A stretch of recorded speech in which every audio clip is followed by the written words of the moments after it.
ظلم یہ ہے امام احمد رضا کے خلاف جو پروپیگنڈا ہو رہا ہے، وہ یہ کرتے ہیں کہ جناب کافر کہہ دیا، کافر کہہ دیا۔ ارے جو ابو جہل تھا تو اس کو کافر نہ کہتا تو کیا امام کہتے؟ کہا جاتا ہے امام احمد رضا نے جناب مشین چلائی ہے کفر کی۔ میں پوچھتا ہوں کہ جو یہ کہے کہ خاتم النبیین کا معنی آخری نبی نہیں، حضور کے بعد نبی آ سکتا ہے، اس کو کیا کہیں گے آپ؟ بولیے کیا کہیں گے آپ؟ یہی تو امام احمد رضا نے کیا ہے۔ کہتے جی کہ بریلویوں کا کون کون سا عقیدہ شرک والا ہے؟ پہلے مجھے یہ بتاؤ ان کا کون کون سا عقیدہ توحید والا ہے؟ تم بتا دو شرک والا، میں بتا دیتا ہوں۔ اگر قبروں پہ سجدہ کرنا یہ توحید والا عقیدہ ہے، قبروں پہ طواف کرنا یہ توحید والا عقیدہ ہے، ہر سال بزرگوں کا عرس منانا، عرس جانتے ہو کیا ہوتا ہے؟ عرس ہوتا ہے شادی، یعنی اللہ سے ہر سال شادی کراتے ہیں۔ اسی لیے بزرگ فوت ہو جائیں یہ نہیں کہتے کہ مر گئے، کہتے ہیں کہ وصال فرما کے وہ تو اللہ سے مل گئے نا، پھر اگلے سال ان کا عرس ہوگا۔ کوئی ایک مصیبت ہو تو میں بتاؤں۔ اور آخری جو پوائنٹ نمبر 10 ہے، جسے میں نے انجینئر کی ڈاکٹرن کا نام دیا ہے، یہ ہے تبدیلی والا معاملہ، کہ میں نے ہر فرقے کے اصول اور مبادی کے اوپر ان کو پلٹا ہے، جسے اردو میں کہا جاتا ہے پہلوان اپنے زور پر گرتا ہے۔ ان پہلوانوں کو میں نے ان کے زور پہ گرایا ہے۔ بریلویوں کا ترہ امتیاز تھا کہ سارے گستاخ رسول ہیں۔ جب پوچھتے تھے کیوں، کہتے ہیں انہوں نے نبی الاسلام کی شان میں گستاخیاں کی ہیں، اشرف علی رسول اللہ، اور پھر حسام الارمین میں جو گستاخانہ عبارتیں اعلیٰ حضرت نے ہائی لائٹ کی۔ میں حاضر دماغ ہو کر اس مسجد میں اعلان کر رہا ہوں، جس کوٹ کے اندر، جس چینل پر مجھے تم اپنے شیخ الاسلام تقی عثمانی کے سامنے بٹھاؤ گے، میں ثابت کروں گا کہ امام احمد رضا نے دیوبند والوں پر فتویٰ سچا لگایا تھا۔ تو میں نے کہا کہ پھر اب قائم رہنا ہے، اور اس وقت تو جوش میں آ کے یہ کہہ دیتے ہیں جی وہ ساڈا بھی کوئی گستاخ ہو ایسے انہوں نہیں چھٹا گے جی۔ تو میں نے جب چشتی رسول اللہ نکالا، کشف المحجوب سے صاحب اور سکر کی عبارتیں نکالی، تذکرۃ الاولیاء سے بایزید بستامی کے دعوے نکالے کہ قیامت کے دن محمد اور تمام نبی میرے جھنڈے کے نیچے ہوں گے، نعوذ باللہ، جب یہ میں نے ان سارے بابوں کو ننگا کیا نا بریلویوں کی پبلک میں، مولوی تو ان کے ہو گئے ہمارے خلاف، کیونکہ انہوں نے کہا یار یہ تو ہمارا ہتھیار، یہ ہماری جوتی ہمارے سر پہ مار دی، لیکن عوام ان کو چھوڑ گئی۔ یہ ہے انجینئر کی ڈاکٹرن۔ تو ظاہر ہے کہ یہ تو پھر میں سرجن والا کام کر رہا ہوں نا، تو چیخیں تو سر اٹھیں گی۔ لوگ کہتے ہیں جی وہ طارق جمیل صاحب کی بات سن کے تو کسی کی چیخ نہیں نکلتی۔ بھئی طارق جمیل صاحب تو ہومیوپیتھک ادویات آپ کو دے رہے ہیں اور وہ اختلافی موضوعات پہ تو بات ہی نہیں کر رہے۔ طارق جمیل صاحب کے سامنے اگر کوئی اپینڈکس کا مریض چلا جائے تو وہ تو اتنے نرم دل والے ہیں کہ خود ہی بے ہوش ہو جائیں گے اس کا آپریشن کرنے سے پہلے۔ ہاں، غامدی صاحب کے سامنے آپ کو بندہ لے جائیں جس کی ہڈی ٹوٹی ہوئی ہے یا اس کا شولڈر اتر گیا، وہ بیچارے چراتے چراتے خود ہی غم کھا کے بے ہوش ہو جائیں گے۔ تو میں کیا کرتا ہوں، میں تو گرائنڈر پکڑ لیتا ہوں، ٹھیک ہے، اوپتا ہوں، پتہ ہے اینا لمبا سوا ہوتا ہے، وہ اینستھیزیا دیندے ہیں جڑے کانڈی چلاندے نے، ٹھیک ہے نا۔ تو ہمارے وہ جو جواد نقوی صاحب ہیں انہوں نے بڑی پیاری بات کی، انہوں نے کہا باقی لوگ تو اینستھیزیا دیتے ہیں نا، انجینئر صاحب تو وہ بے ہوش کرنے والی دوائی دیے بغیر ہی آپریشن شروع کر دیتے ہیں۔ یہ ایک انجینئر صاحب ہیں، انجینئر مرزا علی، سوشل میڈیا پہ کافی مقبول ہیں، اور وہ مختلف مذاہب اور فرقوں کا آپریشن کرتے ہیں بغیر بے ہوشی کے، بہت دردناک طریقے سے آپریشن کرتے ہیں۔ ویسے مریض کا آپریشن کیا جاتا ہے بے ہوش کر کے تاکہ اس کو درد نہ ہو، وہ بلکہ اگر بے ہوش ہوا ہو اس کو جھنجھوڑ کے ہوشیار کر کے پھر شروع کر دیتے ہیں آپریشن اس کا، تو تکلیف زیادہ ہوتی ہے، درد زیادہ ہوتا ہے۔ تو ایسا نہیں ہے میں بے ہوش کرتا ہوں، یہ ایسا نہیں ہے میں بے ہوش کرتا ہوں۔ پہلے بریلویوں کہتا ہوں دیکھیں اشرف علی رسول اللہ، کہتے ہیں ہاں کفر ہے، یہ میں بے ہوش کر رہا ہوتا ہوں ان کو۔ جب وہ گیڑے میں آتے ہیں لا کے پھر میں چشتی رسول اللہ سٹنا نا، تو وہ پھر انہوں نے ایکسیپٹ ہو جاتا ہے۔ تو میری مثال آپ اس لیے نہیں دے سکتے کہ میں وہ کام کر رہا ہوں جو کوئی اور کر ہی نہیں رہا، اور نہ اس کے اوپر مجھے ٹونٹ کیا جا سکتا ہے۔ آج تک کسی آرتھوپیڈک سرجن کے ساتھ کسی نے کوئی گلا شکوہ کیا ہے کہ حضرت آپ کے کلینک میں جب بھی آیا میں نے لوگوں کی چیخیں ہی دیکھی ہیں؟ کوئی میٹھی میٹھی گلا بھی کریا کرو، وہ بتائے گا اللہ کے بندے، میرے پاس جو لوگ آ رہے ہیں نا، کسی کی پنڈلی کی ہڈی ٹوٹی ہوئی ہے، کسی کی بازو کی ہڈی ٹوٹی ہوئی ہے، کسی کا شولڈر اترا ہوا ہے، کسی کی انگلی اتری ہوئی ہے تو جب میں اسے سیدھا کروں گا تو چیخ تو وہ مارے گا. اور ساتھ آپ کو پھر وہ بتائے گا کہ دنیا کی کوئی دوائی، کوئی دم یہ والا کام نہیں کر سکتا جو آرتھوپیڈک سرجن کرتا ہے، یا کوئی آپریشن کرنے والا سرجن. جب بائی پاس ڈیو ہے تو بائی پاس ہوگا. کوئی دوائی ایسی نہیں ہے جو اس کو اوور کم کر دے. ہڈی ٹوٹ گئی ہے تو کوئی دوائی اس ہڈی کو جوڑ نہیں سکتی جب تک کہ آپ ہڈی کو سیدھا کر کے بینڈیج نہیں کرتے اس کے اوپر. 5 سے 6 ہفتے کا کیورنگ پیریڈ ہے اس کا. ساتھ ادویات سپورٹیو ضرور ہوتی ہیں لیکن ہڈی کو سیدھا رکھنا ہوگا. وہ بھی ہلکی سی ٹیڑھی رکھی جائے تو پوری زندگی کے لیے ٹانگ ٹیڑھی ہو جاتی ہے. اور اپینڈکس کی تکلیف میں سے تو آپ میں سے کئی لوگ گزرے ہوں گے. مجھے بتائیں دنیا کی کوئی دوائی اپینڈکس کی تکلیف کا علاج کر سکتی ہے؟ وقتی طور پہ کوئی پین کلر لگا لے تو چند گھنٹے آپ کے گزر جائیں گے. جب تک وہ نکالتے نہیں نا باہر تو وہ نکالتے کس طرح ہے؟ طارق جمیل یا غامدی سٹائل میں یا انجینئر کے سٹائل میں؟ ہاں، انجینئر سرجن والے سٹائل میں. اور یہ میرا بھی سٹائل نہیں ہے، نہ میرے استاد صرف ڈاکٹر اسرار صاحب کا یہ سٹائل ہے، بلکہ نبی الاسلام کا بھی سٹائل یہ تھا. صحیح مسلم 2005 نمبر حدیث کہ نبی الاسلام جب ممبر پہ چڑھتے آپ کی آواز بلند ہو جاتی، آنکھیں سرخ ہو جاتی، غصے میں اضافہ ہو جاتا جیسے کوئی جرنیل اپنی فوج کو تیار کر رہا ہوں. ہاں، باقی عام گفتگو میں آپ میرے ساتھ بیٹھ کے کھانا کھائیں تو ظاہر ہے میں اس پیشن سے تو نہیں بول رہا ہوں گا. اس پیشن سے میں اپنی بیوی سے کھانا تو نہیں مانگتا ورنہ تو مجھے نہ ملے. تو وہ تو ظاہر ہے کہ یہ ایک دعوت کا سٹائل ہے، یہ ایک یعنی ریکوائرمنٹ ہے ممبر کی. ملاقات گفتگو اور چیز ہوتی ہے، جب تقریر کر رہا ہوتا ہے انسان اس کا سٹائل بالکل ڈیفرنٹ ہوتا ہے. تو یہ جو پیشن والا سٹائل ہے اس نے دنیا کے اندر چینج لے کے آیا ہے. اس کے بغیر دنیا میں چینج آنے والی نہیں تھی میرے بھائی، یہ ذہن میں رکھیے گا. تو یہ انجینئر کی جو ڈاکٹرن تھی کہ اصول اور مبادی کے اوپر آپ نے الٹ دینا ہے، بریلویوں کو کیسا الٹا؟ دیوبندیوں نے رٹ لگائی بھی تھی. جب ہم کہتے تھے یار بریلوی دیوبندی ایک ہو، دونوں حنفی ہو، یار کیا مسئلہ ہے؟ باپ ایک ہے یار، ایک دوسرے کو لالی کیوں نہیں سمجھ رہے؟ ایک باپ کی اولاد ہو، امام حنیفہ کی طرف اپنے آپ کو منسوب کیے ہوئے ہو، پوری فقہ ایک ہے، پرانے سارے بزرگ ایک ہیں، صوفیاء تمہارے ایک ہیں. وہ دیوبندیوں نے کہا کہ نہیں یہ جو بریلوی ہیں شرک کرتے ہیں، قبروں سے مانگتے ہیں، یہ کرتے ہیں. کہتے جی کہ بریلویوں کا کون کون سا عقیدہ شرک والا ہے؟ پہلے مجھے یہ بتاؤ ان کا کون کون سا عقیدہ توحید والا ہے؟ تم بتا دو شرک والا، میں بتا دیتا ہوں. اگر قبروں پہ سجدہ کرنا یہ توحید والا عقیدہ ہے، قبروں پہ طواف کرنا یہ توحید والا عقیدہ ہے، ہر سال بزرگوں کا عرس منانا، عرس جانتے ہو کیا ہوتا ہے؟ عرس ہوتا ہے شادی، یعنی اللہ سے ہر سال شادی کراتے ہیں. اسی لیے بزرگ فوت ہو جائیں یہ نہیں کہتے کہ مر گئے، کہتے ہیں کہ وصال فرما کے وہ تو اللہ سے مل گئے نا، پھر اگلے سال ان کا عرس ہوگا. کوئی ایک مصیبت ہو تو میں بتاؤں. میں نے وہ سارے واقعات دیوبندیوں کے بزرگوں سے بھی ثابت کیے. اب مجھے بتائیں بند گلی میں داخل ہو گئے، وہ بھاگنے کا راستہ ہے. تو یہ پہلوان کو میں نے ان کے زور پہ گرایا. میں نے بتایا کہ بھائی جو قاسم نانوتوی صاحب ہیں، اشرف تھانوی نے خود نقل کیا ہے کہ وہ مرنے کے 6 سال کے بعد بیداری میں، خواب میں نہیں، 6 سال کے بعد اپنی قبر سے نکل کے دیوبند میں 2 مولویوں کی صلح کروا کے چلے گئے، اور سخت سردیوں میں جس نے وہ رضائی اوڑھی ہوئی تھی اس کے اندر بھی اس کا پسینہ چھوٹ گیا، اور شاید کوئی اور بھی چیز چھوٹ گئی ہو. ہاں، اور آگے پھر فٹ نوٹ پہ اشرف تھانوی نے لکھا ہے کہ ہو سکتا ہے کہ حضرت کی روح نے اپنا جسم خود قبر سے نکالا ہو اور باہر آ گئی ہو، یا اس روح نے اپنا کوئی علیحدہ سے ایک امثالی جسم بنایا ہو اور اس کے ساتھ آئی ہو. تو کوئی اور او بریلوی تو شاہی کوئی نہیں جیڈا بڑا گاندھی نے کو لیا ہے. اور میں ان کے سارے واقعات بیان کیے. تو اب ان کا ایک ترہ امتیاز تھا بریلویوں کے خلاف، وہ توحید پہ تھا، وہ تو میں نے ان سے لے لیا. تو آپ دیکھ لیں جو بندی جن کے دماغ بھی بند تھے، ہماری ویڈیو سے وہ دماغ کھل گئے، اللہ کا شکر ہے. تو میں نے پہلوان کو اس کے زور پہ گرایا. اس کو میں دنیا میں بھی ایک مثال سے بتاتا ہوں. یہ آپ جب کبھی کینٹ ایریا میں جائیں نا تو بیریئر لگے ہوتے ہیں وہ بمبو سے، ہاں، اور لوہے کا بڑا سا ایک بمبو ہوتا ہے، اس کے پیچھے اتنا بڑا وٹا ہوتا ہے.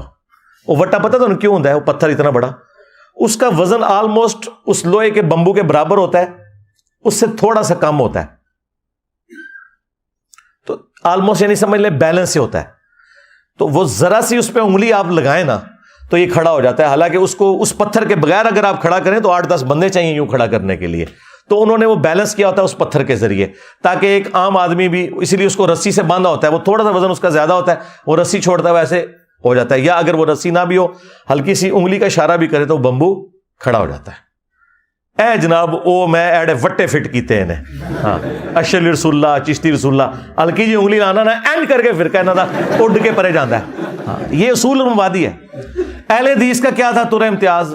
اہل حدیث کا تو نام ہی لوگوں نے یہ رکھا ہوا تھا کہ جی اے بخاری کرتے ہیں. جناب بخاری دی ایک حدیث نے اہل حدیث فرقے دی موت کرتی ہے, اور کتبہ لکھا ہوا ہے اہل حدیث فرقے کی موت صحیح بخاری 2812 کی وجہ سے ہوئی. وَيْحَ مار تقتلہ الفئۃ الباغیہ یدعوہم الی اللہ ویدعونہ الی النار. افسوس اے مار, تجھے باغی جماعت قتل کرے گی, تو انہیں اللہ اور جنت کی طرف بلائے گا, وہ جماعت جہنم کی طرف. یہ مرزا جہلمی چھپا ہوا رافضی اہل سنت کا لبادہ اڑا ہوا, وہ بدبخت ہر وقت ہر ٹائم اس خاندان کے اوپر حملہ آور, اس خاندان کی توہین و تشنیع کرنا. ایک حدیث گڑی ہوئی ہے, ایک حدیث گڑی ہوئی ہے, ایک حدیث گڑی ہوئی ہے, یعنی مفہوم گڑا ہوا. حدیث تو درست ہے, کہتا ہے عمار کو فیہ باغیہ قتل کرے گا, وہ عمار کو جہنم کی طرف بلاتا ہوگا. معاذ اللہ, وہ عمار کو جہنم کی طرف بلاتا ہوگا. اور یہ جو جہنم کی طرف بلانے والا گروہ تھا نا, معاذ اللہ, یہ امیر معاویہ کا تھا. امیر معاویہ نے قتل کیا تھا, امیر معاویہ معاذ اللہ جہنم کی طرف بلانے والا. جہلمی کہتا ہے نہیں جی نہیں, وہ تو گروہ جہنم کی طرف بلانے والا. خیر یہ ایک حدیث کیا, درجنوں حدیثیں بخاری مسلم سے. بنو امیہ کا جب مسئلہ آیا نا تو یہ اپنے اصول میں فیل ہو گئے. ان کی بخاری مسلم رفع الیدین تک ہی رہی, تو ان کے اصول پہ ان کو گرایا. اہل تشیع کو ان کے اصول کے اوپر گرایا ہے کہ تمہیں سب سے بڑا ایشو کیا ہے. وہ یہ کہتے ہیں کہ ہمارے اوپر آپ لوگ الزام لگاتے ہو کہ ہم صحابہ کو گالیاں دیتے ہیں, اور تم لوگوں کی جرت نہیں کہ تم اپنی کتابوں سے یہ بتا سکو کہ سب سے پہلے مولا علی علیہ السلام پہ لعنت شروع کی تھی بنو امیہ نے. اور واقعی کوئی نہیں بتاتا تھا. کس نے بتایا؟ مودودی صاحب ایک بندے تھے جنہوں نے بتایا, خلافت و ملوکیت لکھ کے سارے لوگ ان کے خلاف ہوئے. میں نے بخاری مسلم سے نہ صرف ان کا مقدمہ ثابت کیا کہ یہ درست ہے, پھر میں نے اگلا سٹیپ بھی طے کروایا. اور اگر ہم کسی پر لعنت بھیجتے ہیں تو یہ ہمیں حکم ہے کہ ہم لعنت بھیجیں ہیں. میں نے کہا کھولو اب تم اپنی کتاب ناج البلاغہ, جس میں مولا علی علیہ السلام کا خطبہ ہے کہ عین جنگ صفین کے موقع پر میدان جنگ میں کچھ اصحاب نے مخالف پارٹی پہ سب و شتم کیا, تو مولا علی نے انہیں کہا کہ انہیں گالی گلوچ نہ کرو, علمی طریقے سے ان کی غلطی ان پر ہائی لائٹ کرو, تاکہ جو حق سے آری لوگ ہیں یہ راہ حق پر واپس آ جائیں. یہ نہج البلاغہ میں مولا علی کا خطبہ ہے. اس کے علاوہ کئی اور خطبات میں نے پیش کیے کہ تم علی کے شیعہ ہو یا بنو امیہ کے شیعہ ہو, علی تو میدان جنگ میں بھی گالی نہیں نکالنے دے رہے, اور تم 1400 سال بعد بھی گالیاں نکال رہے ہو. ہاں علمی طریقے سے اس زمانے میں بھی آپ حق کو ہائی لائٹ کریں, آج بھی کریں, بالکل درست ہے. تو میں نے ان کے اصول اور مبادی کے اوپر ان کو پکڑا. ان کا مسئلہ تھا کربلا کا, بنو امیہ کا, اسی اصول کے اوپر اسے ایکسیپٹنس دی, اور پھر اسی اصول کے اوپر اگلے معاملات ان کے ساتھ طے کیے. عقیدوں میں مسئلہ تھا توحید کا, تو میں نے انہیں کہا یار صبح و شام تمہارے اذکار میں ہے سورۃ النمل کی آیت نمبر 62, امن یجیب المضطر اذا دعا ویکشف السوء ویجعلکم خلفاء الارض االہ مع اللہ. بھلا بتاؤ تو کون ہے جو مصیبت اور پریشانی میں گھرے ہوئے شخص کی فریاد کو سنتا ہے, اس سے اس کی تکلیف کو دور کرتا ہے, تمہیں زمین پر اگلوں کا خلیفہ کرتا ہے. االہ مع اللہ, کیا اللہ کے ساتھ کوئی اور الہ بھی ہے جو تمہاری تکلیف دور کرے, جس سے تم دعائیں مانگو؟ اور صبح و شام کے سنت اذکار میں شیعہ کے ہاں یہ دعا پڑھی جاتی ہے, قرآن کے اندر یہ آئی ہے. میں نے کہا ترجمہ پڑھ لو. جو اللہ سے قرب رکھتا ہوگا وہی غیب سے مدد مانگ سکتا ہے, وہی وہاں سے پیغام لے سکتا ہے, وہ وہیں سے غیبی مدد لے سکتا ہے. تبھی تو ہم اور آپ جاتے ہیں اللہ کے خاص بندوں کے پاس, اولیاء الہی کے پاس, متقی پرہیزگاروں کے پاس, اور جو اللہ کا قرب رکھتا ہے وہی اللہ سے غیب کی مدد لے سکتا ہے. اللہ سے مدد وہ لے گا. بہت سے لوگ کہتے ہیں ہمیں ڈائریکٹ اللہ سے بات کرنی چاہیے, ہم اللہ سے خود بات کریں گے, ہمیں کسی وسیلے کی ضرورت نہیں ہے. اس کو دیکھو تو صحیح, یہ ہے کون؟ اس نے اپنا قد دیکھا ہے, اس نے اپنا چہرہ آئینے میں دیکھا ہے, اس کی حیثیت ہے کہ ڈائریکٹ اللہ سے بات کرے؟ ڈائریکٹ اللہ سے بات کرنے کا دعویٰ یا محمد کریں یا علی کریں. اہل تقوی کو حق ہے کہ وہ اللہ سے بات کریں. کہنے جی یا علی مدد کہنا بدعت ہے. اچھا بولتے ہمیں، تشریح آپ کریں گے؟ یا علی مدد کا مطلب مولا علی سے دعا مانگنا ہے، یہ وسیلہ اور توسل نہیں ہے. ہمیں نہیں اردو آتی، عربی نہیں آتی. وسیلہ اور توسل تو یہ ہے کہ اے اللہ تجھے اپنے نبیوں کا واسطہ، تجھے صحابہ کرام کا واسطہ، تجھے اہل البیت کا واسطہ، تجھے مولا علی کا واسطہ، اے اللہ تو میرا کام کر دے. یہ ہوتا ہے وسیلہ. وسیلہ یہ ہوتا ہے کہ یا علی مدد آپ میری مدد کریں. یہ وسیلہ توسل نہیں ہے، یہ استعانت ہے، اور یہ اللہ کا حق ہے.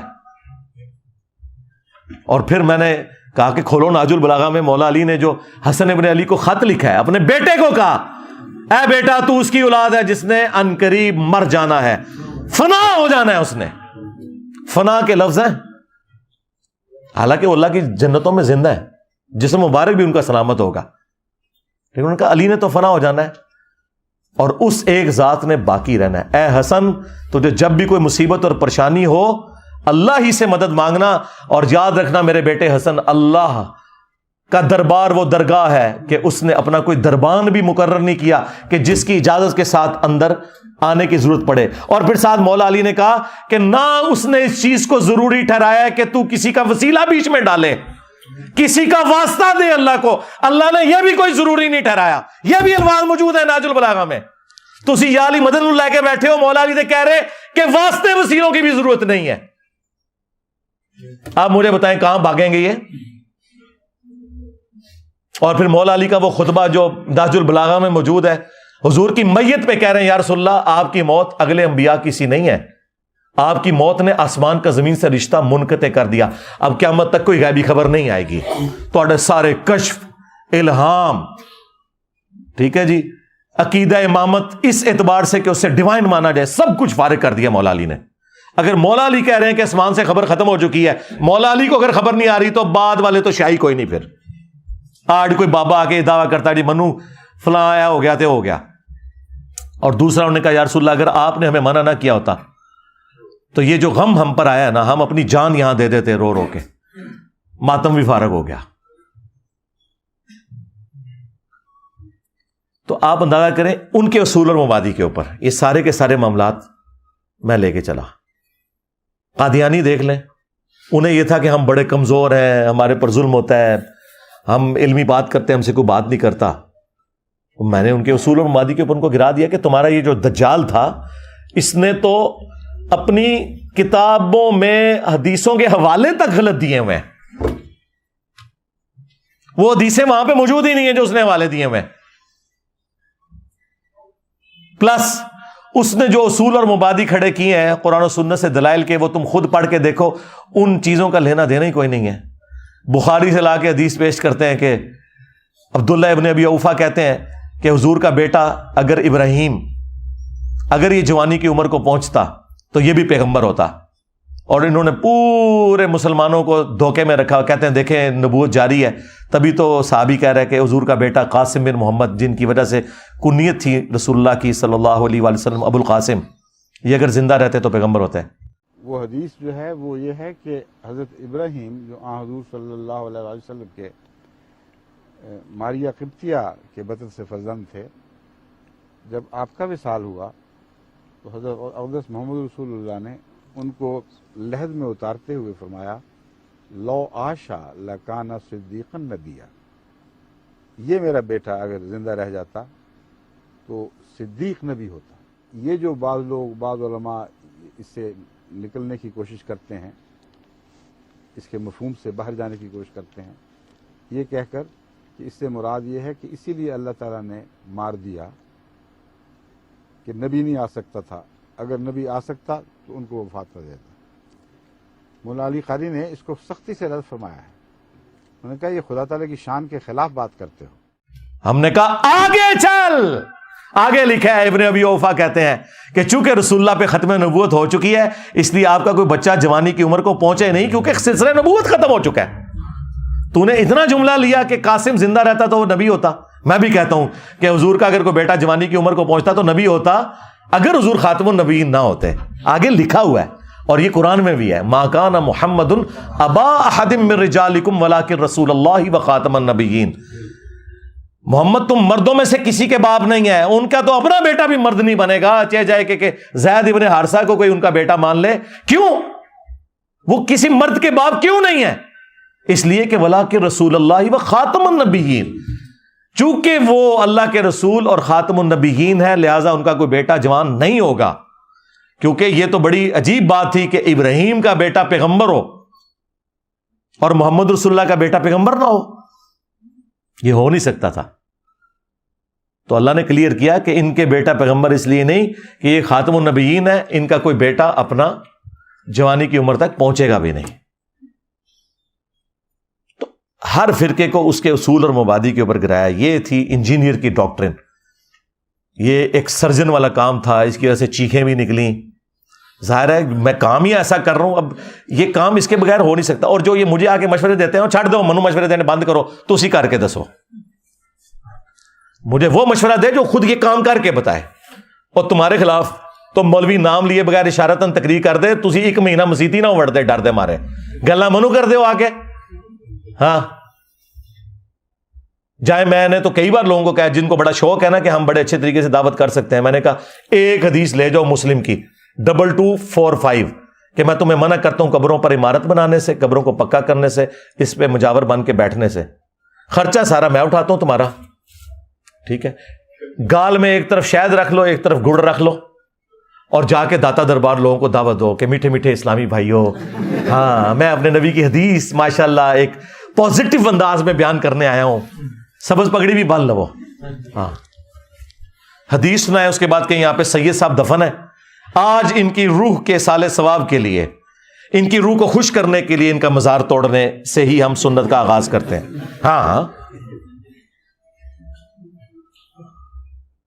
تو لگ پتہ چاہے گا، یہ باتیں کرنا آسان ہے۔ تو یہ ہماری مجبوری تھی، یہ تبدیلی لانے کے لیے انجینئر کی ڈاکٹرن کی ضرورت تھی۔ اس کے علاوہ کسی کے پاس کوئی ہے طریقہ، وہ ضرور اڈاپٹ کرے اور تبدیلی لا کے بتائے۔ دنیا میں کئی علماء آئے، پوری تنظیمیں بنائی، ہزاروں لاکھوں لوگ چینج کیے، اپنے زوم میں اپنے فرقے کے ساتھ اٹیچ کیے، تبدیلی کوئی بھی نہیں آئی ہے۔ یہاں پہ آپ دیکھیں، اور یہاں تو جب ہم چھوٹے چھوٹے تھے نا، تو کبھی کوئی ایک خبر آتی تھی سالوں بعد کہ فلاں بندہ جو ہے نا اہل حدیث سے بریلوی ہو گیا، کوئی بریلوی سے دیوبندی ہو گیا، ایتھے لینڈ لگی ہے جی، ساڑھے کو لائف سٹوریاں نہیں پہ پوریاں ہوندیاں۔ اپنے کٹر فرقے چھوڑ دیے لوگوں نے، بلکہ کٹر ہی ٹوٹ گئے ان کے۔ ہاں تو یہ تبدیلی کیوں آئی ہے؟ اس کے پیچھے یہ انجینئر کی ڈاکٹرن والا معاملہ ہے۔ اور سب سے بڑی بات، اس سسٹم سے ہم نے کچھ بھی حاصل نہیں کیا سوائے یہ کہ میری لائف ونریبل ہوئی، میری فیملی کی لائف ونریبل ہوئی، میرے ٹیم ممبرز کی لائف ونریبل ہوئی، ان کی فیملیز کی لائف ونریبل ہوئی۔ ہم نے اس سسٹم سے کچھ حاصل نہیں کیا۔ یا ہوتا نا کہ ہم نے چندہ بک ہوتی اور ہمارے لوگ سارے کام چھوڑ کے یہ کام کر رہے ہوتے ہیں۔ ہمارے جتنے لوگ ہیں اپنا کام کرتے ہیں، سب والنٹیئرز ہیں، اپنا اپنا کام کرتے ہیں۔ صرف اتوار والے دن آ کے انہوں نے اپنی کمٹمنٹ کرنی ہوتی ہے، اور فی سبیل اللہ پھر اپنے کاموں میں لگ جاتے ہیں۔ کسی کی دکان ہے تو دکان پہ ہے، کوئی ملازم ہے تو ملازمت کرتا ہے۔ میں نے تو کسی کو یہاں پہ بھرتی نہیں کیا ہوا، اللہ کا شکر ہے۔ تو سب لوگ والنٹیئرلی کام کرتے ہیں۔ تو ہم نے اس سسٹم سے حاصل تو کچھ بھی نہیں نہ کیا۔ اگر سسٹم سے کچھ حاصل کیا ہوتا تو پھر آپ کہہ سکتے تھے کہ جی، اور پھر کہتے ہیں ایک فرقہ بنائے گا، سرکار 15 سال ہو گئے نا، وہ کتنا فرقہ جڑا بنایا ہے بھائی؟ فرقے کے لیے چندہ بک ہوتی ہے، مدرسہ ہوتا ہے، مسجد۔ میری کوئی ایک مسجد بتا دو، کوئی چندہ بک بنا دو، کوئی مدرسہ بتا دو۔ نہیں، تمہارے پیچھے نمازیں پڑھ رہے ہیں، تمہیں چندے دے رہے ہیں، تو فرقہ کہاں سے بن گیا بھائی؟ کسی چیز کو مچھلی ثابت کرنے کے لیے مچھلی والی خوبیاں چاہیے نا۔ گھوڑے کو آپ مچھلی ثابت کرنے کی کوشش کریں گے تو آپ کو لوگ پاگل ہی کہیں گے نا۔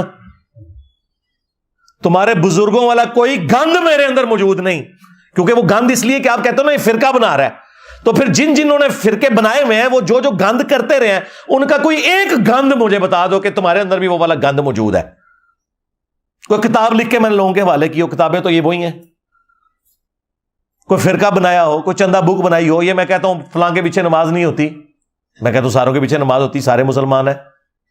تو اس سسٹم سے کچھ بھی حاصل نہیں کیا، تو اس طرح کے جھوٹے زمان لگا کے اپنی بدنامی کماتے ہیں۔ اب تو دیکھیں معاملات آگے جا چکے ہیں، اب تو یہ صرف گالیاں ہی دیتے ہیں، چھوٹے چھوٹے کلپ کاٹ۔ اور دیکھیں ہر درخت اپنے پھل سے پہچانا جاتا ہے۔ ان کے بزرگان دین کا درخت یہ ہے کہ ان کے علماء بھی اور پبلک بھی میرے چھوٹے چھوٹے کلپ آؤٹ آف کانٹیکسٹ کاٹ کے نا مجھے بدنام کرتے ہیں۔ اور ہمارے کسی اسٹوڈنٹ نے کبھی کسی عالم دین کا آؤٹ آف کانٹیکسٹ کلپ کاٹ کے کسی کو بدنام کیا ہے؟ مجھے کوئی ایک کلپ دکھا دیں۔ تو بتائیں پھر استاد کامل کون سا ہوا؟ کس کی تربیت کامل ہے کہ اس کا کوئی اسٹوڈنٹ اپنے مخالفین کا آؤٹ آف کانٹیکسٹ کلپ نہیں کاٹتا؟ اور ان کے سارے یہی کام کرتے ہیں، کلپ 3-3 4-4 سیکنڈ کے. یار 4 سیکنڈ میں آپ کے کیا، بلکہ اگلے دن وہ ہمارے میر صاحب کو انہوں نے بلایا تھانے میں نا، کچھ مہینے پہلے کی بات ہے، جب انہوں نے FIR کٹوائی تھی، وہ جو فارغ ہوئی، تو وہ کلپ کاٹ کے پتہ کیا دیا ہوا؟ اس میں الفاظ تھے کہ معاویہ کا پیٹ پھر پوری زندگی نہیں بھرا، یہ کلپ کٹا ہوا ہے. تو وہ پوچھتا ہے یہ آپ نے کیا کہا؟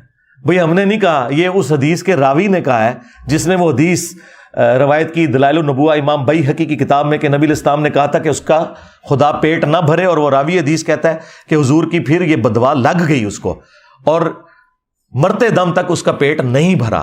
یہ حدیث میں راوی کے الفاظ تھے. انہوں نے اگلا جملہ صرف کاٹا کہ معاویہ کا پیٹ پھر مرتے دم تک نہیں بھرا. ان کا یہ انجینئر کہہ رہا ہے. کتنے ظالم ہیں. اس طرح چھوٹے چھوٹے کلپ کاٹتے ہیں.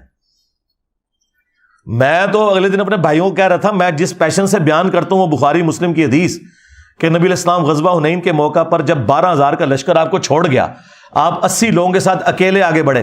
انا النبی لا کذب انا ابن عبد المطلب، میں نبی ہوں، اس میں کوئی شک نہیں. اب یہ میرا جو جملہ ہے، میں نبی اس میں کوئی شک نہیں ہے، وہ کاٹ لے. یہ یہی خبیث کرتے ہیں، میں عبد المطلب کا بیٹا ہوں، اس میں کوئی شک نہیں. یہ تو میں تو حدیث بیان کر رہا ہوں. تو کلپ تو اللہ کی کتاب سے بھی کاٹا جا سکتا ہے، بخاری مسلم سے بھی کاٹا جا سکتا ہے. قرآن میں لکھا ہے عیسیٰ ابن مریم اللہ کے بیٹے ہیں، ہاں لکھا ہوا ہے، لیکن ساتھ لکھا ہے لقد کفر الذین قالوا ان اللہ هو المسیح ابن مریم، بے شک وہ کفر کر رہے ہیں جو کہہ رہے ہیں کہ اللہ ہی عیسیٰ ابن مریم ہے. ہاں قرآن میں لکھا ہے نماز کے قریب مت جاؤ، لیکن لکھا ہوا ہے وانتم سکارا لا تقربوا الصلاۃ وانتم سکارا، جب تم نشے کی حالت میں ہو. ہاں جی. تو میرے بھائی کلپ تو اللہ کا بھی کاٹا جا سکتا ہے، کلپ تو رسول اللہ کا بھی کاٹا جا سکتا ہے، لیکن یہ جو کلپ کاٹنے والے ہیں نا، یہ ثابت کر رہے ہیں کہ یہ دین کے غدار ہیں، یہ دشمن ہے دین کے، کہ جو مجاہد دین کا کام کر رہا ہے اس کی لائف کو بھی ونریبل کر رہے ہیں. مجھے تو فرق نہیں پڑتا، میں نے تو اپنی لائف ونریبل کی ہوئی ہے، میں نے آپ کو بتایا، مجھے کوئی فرق نہیں پڑتا. میں اب اس لائف کے ساتھ اللہ نے مجھے مانوس کر دیا ہے، اگرچہ میرے لیے مشکل زندگی ہے لیکن میں اس کے ساتھ مانوس ہو چکا ہوں، مجھے کوئی فرق نہیں پڑ رہا. لیکن تجھے ہی نہیں بچنا. ہاں انشاءاللہ تعالی، جو کہتے ہیں بند کمرے چ بہ کے، ہاں بند کمرے چ بہ کے تواڈے تالے تروڑ دیتے نے، تواڈے بابیاں دے دماغاں دے تالے تانوں لگے ہوئے تروڑ دیتے نے اللہ کے فضل سے، الحمدللہ. تو ہمیں کوئی فرق نہیں پڑتا. لیکن میں صرف یہ بتا رہا ہوں کہ میں نے اپنے مخالفین کو بارہا ریکویسٹ کی ہے کہ اگر تم لوگ چاہتے ہو نا کہ تمہارے فرقے 10 15 20 سال اور نکال جائیں تو میرے بارے میں خاموشی اختیار کر لو، کیونکہ اگر تم بولو گے تو میں تو نہیں چھوڑوں گا. ہاں اور جب تم بولو گے میں اتنا ہی اس کا جواب جب دیتا ہوں تو پھر کوئی کسی کا میں لحاظ نہیں کرتا، کیونکہ ہم کسی سسٹم کے بینیفیشری نہیں ہیں. دیکھیں وہ بدماش قسم کے مولوی جن کے نام ٹی وی پہ آ کر لوگ اشارتاً لیتے ہیں، میں ان کو بائی نیم للکارتا ہوں. ہے کسی کی جرت دبک جاتے ہیں. ہاں بعد میں پیغام جاتے ہیں جو علی بھائی ذرا ہاتھ ہولا رکھو ہے تسی، میں تے کہنا نہیں چاہتا تیری ایسی دی تیسی، تو منو کیا ابو بکر دا گستاخ.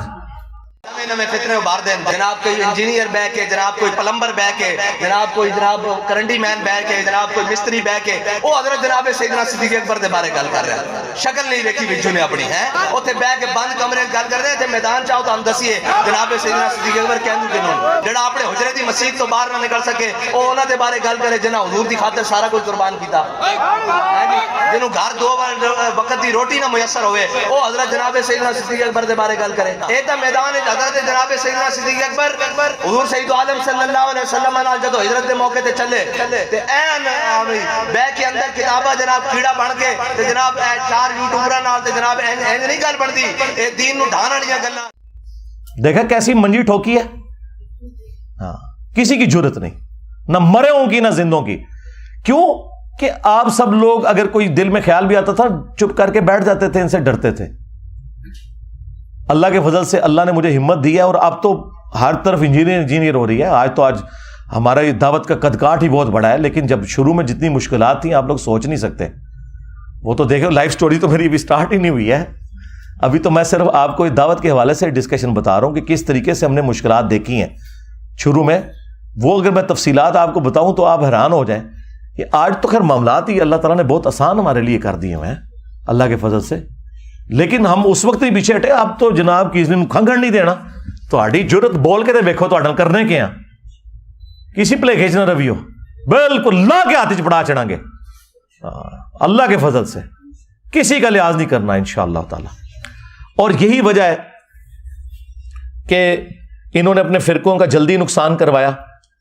اگر یہ تھوڑا سا لحاظ کر کے برداشت کر لیتے اور میری حق بات کو حق کہتے تو اپنی عزت کروا لیتے. اور جو لوگ یہ کر رہے ہیں کہ وہ لحاظ کر کے خاموشی سے بیٹھے ہوئے ہیں تو ان کی عزت بھی سلامت ہے, کیونکہ انہیں پتہ ہے کہ ہم جب بولیں گے نا پھر یہ ہمیں چھوڑے گا نہیں. میں کئی علماء کو ملوں, میں نے انہیں ریکویسٹ کی کہ تہاڈا ایک میرے خلاف کوئی کلپ آ جائے نا تو فائدہ ہو جائے گا تہاڈی پبلک نو. کہندے نا نا نا تھوڑی بہت جڑی ساڈی عزت ہے وہ رہن دے. ہاں کیونکہ انہیں پتہ ہے کہ کیا بولیں گے خلاف.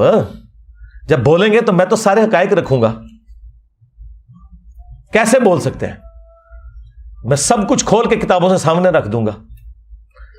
اگر آپ کو یقین نہیں آتا تو آپ نیو ٹی وی والا وہ رمضان کا پروگرام آپ نے فرقہ واریت والا دیکھ لیا نا, کس طرح ننگے ہوئے ہیں یہ مولوی. کوئی چیز ان کے پلے بچی ہے مجھے بتائیں؟ اگر کسی کو کوئی زوم بھی تھا نا تو وہ نکل گیا. اللہ کے فضل سے ایک ایک چیز کھول کے سامنے رکھی ہے. اگر کسی کو کوئی شک تھا نا کہ یہ لوگ جو ہیں وہ ایک دوسرے کو مسلمان سمجھتے ہیں تو وہ نکل گیا. پورے پروگرام میں میں نے 3 ڈیمانڈ ان سے رکھی ہیں کہ آپ یہ کہہ دیں کہ سارے فرقے مسلمان ہیں. نمبر 2 سب کے پیچھے نماز پڑھنا درست ہے. نمبر 3 سب کو چندہ دینا درست ہے. کوئی مولوی نیچے ریڈی ہویا. ہاں حالانکہ یہ سارے میٹھے میٹھے مولوی انہوں نے بٹھائے ہوئے تھے تو کوڑے تے جناب چک مار لین تو انہوں نے چھڑ دو. کیونکہ انہیں پتا تھا کہ یار ادھر ایک پروگرام میں تو ہمیں چلو 1-1.5 لاکھ روپے مل جانا ہے, جو پوری زندگی کے چندے بند ہو جانے ہیں واپسی میں تو ہمیں انہوں نے ریسیو کرنا ہے جس طریقے سے. تو ضرورت ہی نہیں ہے. ابھی دیکھیں یہ ایک گستاخ نے امام مہدی علیہ السلام کو ننگی گالیاں دی. تاریخ انسانیت میں کبھی کسی مذہبی پرسنالٹی کے ساتھ یہ کچھ نہیں ہوا. لوگوں نے جھوٹا کذاب کہہ دیا, کسی پہ زیادہ زیادہ لعنت کر لی, لیکن یہ ماں بہن کی گالیاں بائی نیم یہ آج تک کبھی نہیں ہوا تھا. کوئی بریلوی دیوبندی اہل حدیث عالم آپ کو نظر آیا جو امام مہدی کے دفاع کے لیے سامنے آیا ہو, کسی نے بیان دیا ہو؟ علیحدگی میں جب انہیں کہا وہ کہتے نہیں, وہ ساری پبلک پھر خلاف ہو جائے گی. ایت گستاخی ہے پر ہم اپنے حصے کی گستاخیوں پہ بولتے ہیں. مجھے بتائیں اگر حضرت ابوبکر کی شان میں اس طرح کی کوئی گستاخی پاکستان نہیں ایران میں ہوئی ہوتی, ادھر ان جماعتوں نے پورا ملک بند کر دینا تھا, نہیں تھا کرنا. تو اس کا مطلب یہ 2 نمبر لوگ ہیں, بے ایمان لوگ ہیں. ویسے تقریروں میں کہتے ہیں ہم جو ہے وہ صحابہ کے دفاع کے لیے, اہل بیت کے دفاع کے لیے, حسن و حسین کے دفاع کے لیے نکلیں گے, اور ہے یہ بندر ہیں بنو امیہ کے. کسی نے ہمارے جذبات کو بھڑکانے کی کوشش کی تو ابو بکر عمر کے دفاع کے لیے, عثمان و علی کے دفاع کے لیے, علی المرتضیٰ کے دفاع کے لیے, حسنین کریمین کے دفاع کے لیے, امیر الحق ولی خان معاویہ بن ابی سفیان کے دفاع کے لیے, ادھر آ دل بر ہنر آزمائے تو تیر آزما ہم جگر آزمائے. اللہ کے فضل و کرم سے ہم یہ کام کرنے کے لیے تیار ہیں. آپ سارے کے سارے یہ کام کرنے کے لیے تیار ہیں انشاءاللہ. اور یہ نہ سمجھیے گا کہ یہ خود نہیں دفاع کر رہے, اور یہ ایسے ملعون ہیں, ان پہ لعنت ہے, یہ کبھی بھی اہل بیت کا دفاع کر ہی نہیں سکتے, کیونکہ اللہ نے لعنت ڈال دی ہے نا. اہل بیت کا دفاع تو وہ کرے گا جو غدیر خم پہ کھڑا ہے, قرآن اور اہل بیت. اہل بیت کا دفاع وہ کرے گا جو حجۃ الوداع پہ کھڑا ہے, قرآن اور سنت. اور جو بابوں میں کھڑے ہوئے ہیں ان کو توفیق نہیں ملنی. لہٰذا یہ لوگ بیسیکلی اللہ تعالیٰ کی طرف سے مغضوب علیہم ہیں, ان کو توفیق کبھی ملنی ہی نہیں ہے. لہٰذا ان سے کوئی امید بھی نہ رکھیں آپ. لیکن کم از کم اس طرح کے واقعات ان کے کپڑے اتار دیتے ہیں کہ یار یہ کتنے مخلص ہیں دین کے ساتھ. سرکار کوئی مخلص نہیں ہے, اپنے صرف فرقے کے ساتھ, فرقے کی کاز کے ساتھ مخلص ہیں بس. کل حزب بما لدیہم فرحون, ہر فرقہ اس میں خوش ہے جو اس کے پاس ہے. بریلویوں نے بھی اپنا ایک مخصوص سا دین پکڑا ہوا ہے, دیوبند نے بھی, اہل حدیث نے بھی, شیعہ نے بھی. ٹھیک ہے, اور آپ دیکھیں ہم نے اس معاملے کو اٹھایا اللہ کے فضل سے انٹرنیشنل لیول کے اوپر. ٹھیک ہے, اس کے بعد شیعہ علماء سامنے آئے, انہوں نے اور میں نے جو علیحدگی میں جو ان کے ساتھ کرتا تھا وہ آپ چھوڑ دیں. میں نے تو کئی علماء کو کہا کہ اس کے بعد تم لوگوں کو مر جانا چاہیے، آج کے بعد اہل بیت کا نام نہیں لینا چاہیے، تم لوگ اس قابل ہو کہ تم لوگ مر جاؤ اپنے گھروں میں، اگر امام مہدی کا گستاخ جو ہے وہ اس طرح دندراتا پھر رہا ہے۔ تو آندہ بھی جب کوئی معاملہ ہوگا اللہ کے فضل سے، ہم ہر جگہ بولتے ہیں قرآن کی گستاخی ہوئی ہے، ہمیشہ بولوں، خاکوں کے اوپر میں 2011 سے بولنا شروع ہوں، اور ایک ایک چیز علمی طریقے سے، یہ کوئی نہیں ہوتا کہ آپ کسی کا پتلا جلا دیں، نہیں، جو علمی ان کے اعتراضات ہیں ان کے جوابات دیں۔ اور ابھی یہ دھروو راٹھی نے جو ویڈیو ریکارڈ کرائی، کدھر ہے مولوی جی جو ہمیں کہتے ہیں انجینئر صاحب غیر مسلموں کو جواب دیا کریں، وہ کتنے تھوڑے مفتی مر گئے نے، انجینئر صاحب نو کہتے ہیں جناب ان کو تو قرآن دیکھ کے نہیں پڑھنا آتا، اوے تھوڑے جڑے مولوی نے نا جتنے میں نے قرآن کی درجنوں آیات کے حوالے دیے ہیں نا اس لیکچر کے اندر، وہ دیکھ کے لیکچر اسی طرح تجوید کے ساتھ وہ آیات ابھی پڑھ کے کو بتا دے مجھے تجوید کے ساتھ، باتیں کرتے ہو اے بے تے پڑھنے والے ہو، ہاں یہی کچھ پڑھے ہوئے ہیں۔ تقی عثمانی صاحب عربی معروف قرآن والی نہیں پڑھ سکتے، جاوید غامدی صاحب قرآن والی معروف عربی نہیں پڑھ سکتے، وہ اپنے اسی سٹائل میں مجہول سٹائل میں عربی پڑھتے ہیں، قاری حضرات تو اسے لحن جلی کہتے ہیں، مانتے ہی نہیں ہیں۔ اور جن جاہلوں کا حال ہو کہ معاذ اللہ کو معاذ اللہ کہتے ہو، وہ ہمیں کہیں گے عربی نہیں آتی، نہ سوئے تو معاذ اللہ ثم معاذ اللہ۔ اور ابھی جو یہ چھوٹے بہت جو الفاظ کے جو غلطی ہے نا ان کی، اگر میں ایک ایک مفتی کا کلپ کاٹوں نا، لیکن یہ علمی پھر اپروچ میری نہیں ہوگی، میں سلوشن اینڈ پہ نہیں پرابلم اینڈ پہ چل جاتا ہے۔ لفظ لوگ مقلد بولتے ہیں، لفظ مقلد ہوتا ہے، کوئی نہیں، لوگ اخلاق بولتے ہیں، اخلاق ہوتا ہے لفظ، کوئی ایک لفظ تو ساری غلط بولتے ہیں۔ مستقبل، یہ ہم اردو میں جو کہتے ہیں نا فیوچر کو مستقبل، مستقبل میں یہ ہوگا، یہ لفظ ہے مستقبل، زبر ہے لیکن کوئی بھی نہیں بولتا۔ اب ہم یہ غلطیاں اس طرح کی نکالیں گے، بھائی سلوشن اینڈ پہ رہیں، ہم چیزیں سیکھنا چاہتے ہیں، سکھانا چاہتے ہیں، کسی کو نیچا دکھانا ہمارا مقصد نہیں ہے۔